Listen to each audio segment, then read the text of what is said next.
What's going on, everybody? You already know what time it is. It's your boy Finesse Monster Activist Bull back at you with another video. If you're new, make sure you hit that like button, subscribe so you get more content coming from me. All I can tell y'all right now is to be ready for some explosions to go down in the market. This market has been exposing a lot of criminal activity behind the scenes, and people are getting put under fire quick, fast, and in a hurry. One of the most recent people on the hit list is the one and only Gary Gensler, the Security and Exchange Commission. Yes, I said that right. The person that's supposed to be regulating these markets for a fair and transparent market, and also to protect retail investors. Yes, I'm thinking the same thing as y'all thinking. How this person supposed to be protecting retail investors, making sure we got a fair market, when he's currently getting investigated for being in cahoots with the FTX fallout CEO Bankman-Fried. His accusations is that he was creating loopholes for FTX CEO Bankman-Fried to avoid going under.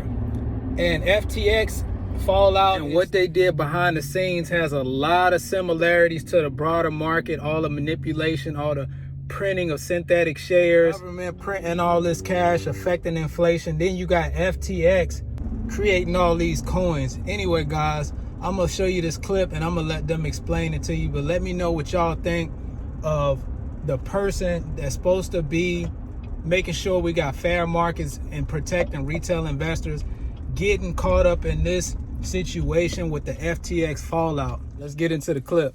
Fallout from FTX. We're getting conflicting reports about the outcome of meetings between Gensler and Sam Bankman-Fried. For more on that, let's bring in Jen Schomburger. And Jen, we're talking about a meeting that reportedly took place before FTX filed for bankruptcy. Good morning, Akiko. The investigations and regulatory fallout certainly heating up in the wake of FTX's bankruptcy, with lawmakers sharpening their teeth to pin this debacle on the Securities and Exchange Commission with new calls for legislation. The top Republican on the Senate Banking Committee, Senator Pat Toomey, writing in a tweet, quote, "Congress's failure to pass legislation creating regulatory guardrails for crypto trading, combined with the complete hostility and lack of transparency by the SEC, has generated a debilitated amount of legal uncertainty." The SEC reportedly met with FTX and former CEO Sam Bankman-Fried several times before the crypto firm filed for bankruptcy. Rumors have surfaced that SEC Chairman Gary Gensler helped Bankman-Fried with regulatory loopholes, trying to avoid certain filings, though that has not been corroborated.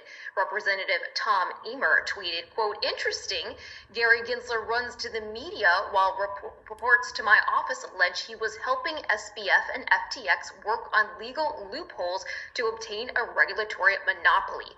We're looking into this." SEC Chairman Gensler told CNBC in an interview last week, quote, "I think we've been clear in these meetings, non-compliance is not going to work. The public is going to be hurt." I asked Chairman Gensler back in July whether rules for traditional brokerages should apply to crypto exchanges, namely where brokerages are barred from investing customer assets.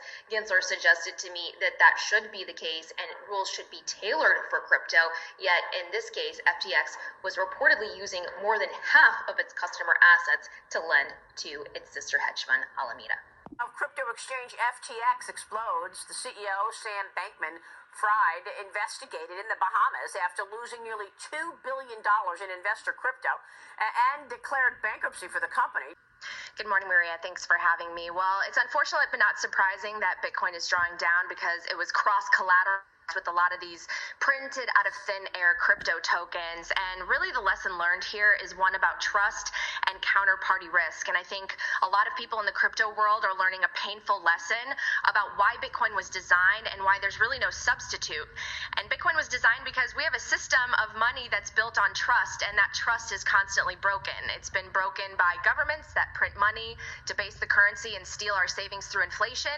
And as you see in the case of FTX, it's broken by CEOs CEOs and companies that sell crypto tokens they print out of thin air and then use as collateral for actual dollars as if the tokens are real money. And where could they have learned that but our current system, our fiat system built on credit? So if there's a counterparty, it's credit. And honestly, Maria, this is a failure on so many levels. This was a failure of our legacy financial system attaching itself to what appears to be a crypto Ponzi scheme. Fail. Allowing that fiat Ponzi scheme to advertise on the Super Bowl. Fail. Allowing what appears to be a crypto criminal enterprise to become one of the largest donors to a political party. Fail. And it was a failure that a lot of Bitcoiners saw coming, and hopefully the people responsible will be held accountable.